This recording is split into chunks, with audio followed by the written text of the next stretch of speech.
writer and director of The House, who actually won the award of which award is it? Best Canadian Feature. The Best Canadian Feature Award. So Desiree Lim tell me more about this film. Yeah, The House is a psycho thriller slash ghost story about a former investment banker who quit Wall Street and then went home to Vancouver, still looking for herself, not sure where she's going next in her life, and she decides to move into this mansion to write her travel book. And then she finds out that this is haunted, and she ends up dealing with the ghosts and her own inner demons, all trapped in this haunted mansion. You've been to Japan, right? I grew up there. So would you say that the Japanese horror movie influenced on what you wanted to produce? No, because actually, no, I'm not a fan of horror. And if you watch this film, it's very far from what a genre horror film is. What this film is a mixed genre film, which sort of tries to break the boundaries between thriller and horror and thriller and drama. So it's a very mixed genre film. There are spooky moments in the film, but it's nowhere close to what I think people would perceive horror movies to be. Slasher, not like that. It's a very thought-provocative, thought-provoking film. What are the difficulties that you encountered shooting? Is it all shot in Canada? It was all shot in Vancouver, one location pretty much. It's mainly about the house, everything that takes place in the house. And when you see the film, the house itself is a character as well in the film, which is why it's called The House. Yeah. The house is like a house of glass, house of mirrors. It's just glass everywhere. So the challenge of shooting this film, we shot it in winter in Vancouver, where the sun goes down really fast. Yeah. So we have shorter days, so we had to always be racing against the clock.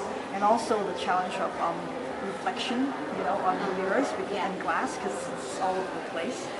So the lighting was quite challenging for that, and we're always fighting against time because you can't run away from the sun because it's literally like a fishbowl.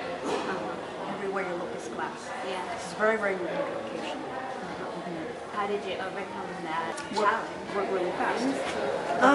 Well, we had long days for sure, and the challenge is to shoot. When you need to shoot day scenes, right? And the light keeps changing. Yeah, exactly. I mean, if you have a real budget, right? Yeah. You would have shades to block off the sun, but it's a lot of focus. It's really hard to do that when you don't have a budget. So the only way for us to do it is to work creatively around the light. Tell me, how did you first get involved with This is actually our first time here. For me to have a film here for the first time and then we get an award, which is such an honor. And this is actually, we won Best Canadian Feature for this film festival, but we also recently got 2 other awards from the Vancouver Film Festival. It was for Best Screenwriting and Best Actor award for that in Sky. And it's really an honor because they're both women film festivals, and I think it's what this film is about. It's about a woman struggling through her life and trying to find out her own voice and her own place in this world, which is pretty much run by men.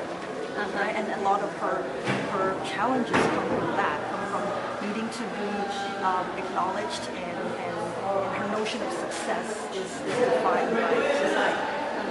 So she needs to come to terms with who she really is inside, and that's the story of this film, the journey of her finding herself again. So how many films have you produced? This would be my 3rd, I guess, long-form feature film. So I've made a lot of shorts as well. So this is What's the next big project? we are hoping to go into production for my next film, which is a romantic drama. Romantic drama? Romantic drama, and it will star this guy again. And we hope to shoot in the summer